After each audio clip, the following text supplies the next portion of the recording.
রাধে রাধে বন্ধুরা, অমৃত কথা বাংলা চ্যানেলের নতুন পর্বে আপনাদের সকলকে স্বাগত জানাচ্ছি। সনাতন হিন্দু ধর্মের ক্যালেন্ডার অনুসারে বাংলার ১০তম মাসই হলো মাঘ মাস। মাঘ মাস হিন্দু ধর্মে মান্যতা অনুসারে পূর্ণ মাস। এই মাসে ভগবান শ্রী হরি সূর্য দেবতার উদ্দেশ্যে অর্ঘ্য নিবেদন করা এবং মা লক্ষ্মীর পুজো করতে বলা হয়। সকল দিক থেকে ধর্মীয় কাজে মাঘ মাসে সাফল্য তো আসে। মাঘ মাসে স্নান দান করতে বলা হয়। আজকের পর্বে আমরা যে বিষয়টি জানবো সেটি হলো মাঘ মাসে গঙ্গা স্নানের কি মাহাত্ম্য, গঙ্গা স্নান করলে কেন ১০০ জন্মের পাপ নাশ হয়, আর কোন কাজটি এই মাঘ মাসে করতে নিষেধ করা হয়েছে। আসুন জেনে নেওয়া যাক। জানার আগে অমৃত কথা বাংলা চ্যানেলটিকে অতি অবশ্যই সাবস্ক্রাইব করুন, লাইক করুন, শেয়ার করুন, আর ধার্মিক নোটিফিকেশন ঘন্টাটি বাজিয়ে দেবেন। হিন্দু ধর্মের মান্যতা অনুসারে বছরে মোট ১২টি সংক্রান্তি পরে। পৌষ মাসের সংক্রান্তি থেকে মাঘ মাসের সংক্রান্তি পর্যন্ত সনাতন হিন্দু ধর্মে গঙ্গা স্নানের মাহাত্ম্য রয়েছে।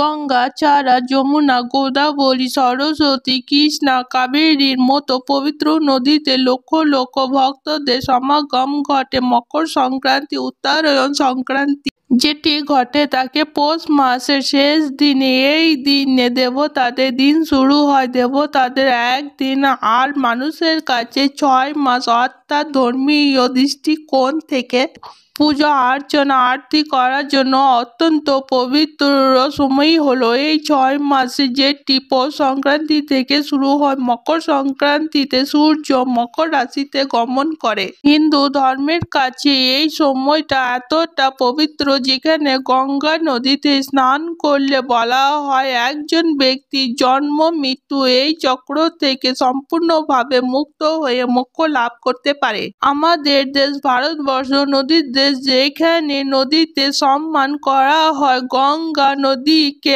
আমরা মা হিসাবে সম্বোধন করি। হিন্দুদের কাছে এই গঙ্গা স্নান অত্যন্ত পবিত্র, গুরুত্বপূর্ণ। বলা হয় গঙ্গা স্নানে জীবনে সমস্ত পাপ মুক্ত হয়ে যায়। যাদের জন্মছকে নবগ্রহের নিম্ন অবস্থা রয়েছে, নবগ্রহের দোষ রয়েছে, তারাও গঙ্গা স্নান করতে পারেন। নবগ্রহের শান্তির জন্য গঙ্গা স্নান অত্যন্ত পবিত্র। গঙ্গা নদীতে যাত্রা শুরু হয় গঙ্গোত্রী থেকে। গঙ্গা নদীর আগমনের জন্য পৌরাণিক কাহিনী আমরা পাই। কিংবদন্তি অনুসারে রাজা ভাগীরথ তার প্রজাদের সুখের জন্য মা গঙ্গাকে পৃথিবীতে আনতে চেয়েছিলেন। এই উদ্দেশ্যেই তিনি বছরের পর বছর কঠোর তপস্যা করেছিলেন। তপস্যায় খুশি হয়ে গঙ্গা ৭টি স্রোতে আকারে পৃথিবীতে অবতরণ করে। এই ৭টি স্রোতের মধ্যে অন্যতম হল মহানদী সিন্ধু, নলিনী, ত্রিবেণী, পাবনী ইত্যাদি। গঙ্গার জন্মের কাহিনী আমরা স্কন্দ পুরাণে, বাল্মীকি রামায়ণ থেকেও পেয়ে থাকি। বলা হয় মকর সংক্রান্তি শুভ দিনে গঙ্গা পৃথিবীতে সাগরের সঙ্গে গঙ্গা মিলিত হয়েছিল, তাই গঙ্গা সাগর মেলা কলকাতার কাছে অনুষ্ঠিত হয়।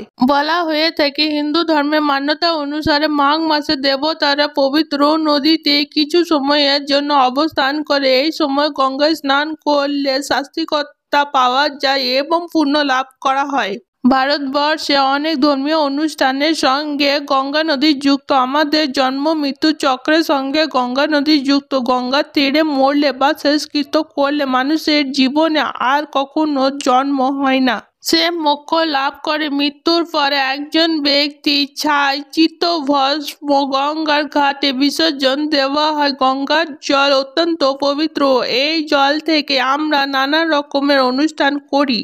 আমাদের পুজো পার্বণ নিয়ে গঙ্গা জল ব্যবহার করা হয়। মকর সংক্রান্তি, কুম্ভ মেলা, গঙ্গা দশেরার সময় গঙ্গা স্নানে অত্যন্ত পবিত্র। গঙ্গার দর্শন ও একজন ব্যক্তি জীবনে আনন্দ আনতে পারে। গঙ্গার তীরে বিখ্যাত বিখ্যাত মেলা আয়োজন হয়। গঙ্গা পূর্ণ স্নান শুধু মানুষেরা নয়, ঋষি মুনিরাও করেছেন। গঙ্গা স্নান মাঘ মাসে করলে ঋদ্ধি সিদ্ধি পাওয়া যায়, যশ লাভ করতে পারা যায়, পাপ বিনাশ হয়। যাদের জন্মছকে মাঙ্গলিক দোষ রয়েছে তারাও গঙ্গা স্নান করতে পারে। নিয়ম অনুসারে গঙ্গা স্নান অত্যন্ত ফলদায়ী। গঙ্গা স্নান করলে গ্রহের অশুভ প্রভাব যেমন কাটে, ঠিক তেমনি আমাদের পূর্বপুরুষদের উদ্দেশ্যে আমরা যখন তর্পণ শ্রাদ্ধ পিণ্ডদান করি গঙ্গায়, তখন তাদের মোক্ষ লাভ হয়, আমাদের জীবনে শান্তি আসে, তারা আমাদের আশীর্বাদ করে। পুরাণ অনুসারে জানা যায় ভাগীরথীর প্রচেষ্টায় কপিল মুনির অভিশাপে বশীভূত হয়ে যাওয়া রাজা সাগরের পুত্র অস্থি রক্ষা করার জন্য ভগবান বিষ্ণুর বুড়ো আঙ্গুল থেকে গঙ্গা জল আবির্ভূত হয়েছিল। এই কারণে গঙ্গার দ্বিতীয় নামই হলো ভাগীরথী। তাই পবিত্র পূর্ণ মাঘ মাসে গঙ্গায় স্নান অবশ্যই করবেন এবং ভারতীয় রাষ্ট্রীয় শকাব্দ একাদশতম মাস। বাংলার মাঘ এক শকাব্দ মাঘা নামটি এসেছে মাঘা নক্ষত্রে সূর্যের অবস্থান থেকে। খনার বচনে বলা হয়েছে যদি বর্ষে মাসের শেষে ধুনি রাজা পূর্ণি দেশে মাঘ মাসে পূর্ণিমাকে বলা হয় মাঘী পূর্ণিমা। তাই জ্যোতিষশাস্ত্রদের মতে মাঘ মাসে কখন অপরের কোনো জিনিস ব্যবহার করবেন না, তাহলে হতে পারে মহাবিপদ। চলুন জেনে নেওয়া যাক এইরকম কিছু নিয়মের কথা যা আপনারা ভুলেও করবেন না। এই কাজগুলি: মাঘ মাসে কখনো অপরের পছন্দ করা ঘড়ি ব্যবহার করবেন না। অপরের ঘড়ি ব্যবহার করলে নিজের বিপদকে নিজে ডেকে আনা। ব্যবহার করলে নিজের ঘড়ি ব্যবহার করুন। মাঘ মাসে অন্য ঘড়ি ব্যবহার করলে খারাপ সময় আহ্বান করাকে জানানো হয়।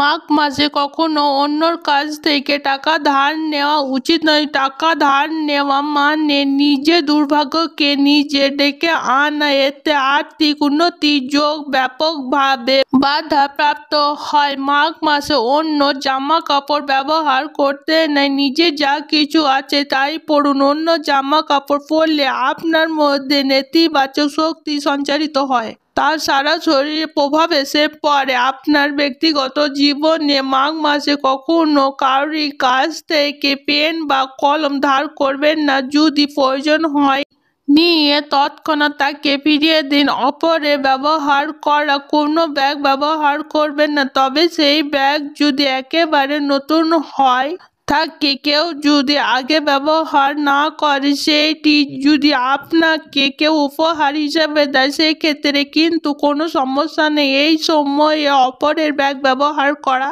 মানে নিজের দুর্ভাগ্যকে নিজে ডেকে আনা। আপনার আর্থিক উন্নতি যোগ বাধাপ্রাপ্ত হবে। সুতরাং মাঘ মাসে নিজে যা রয়েছে সেটি ব্যবহার করুন। অন্য জিনিস ব্যবহার করবেন না, ধার করবেন না। আজকের পর্ব এখানেই শেষ করলাম। অমৃত কথা বাংলা চ্যানেলের সঙ্গে থাকার জন্য আপনাদের অনেক অনেক ধন্যবাদ। রাধে রাধে।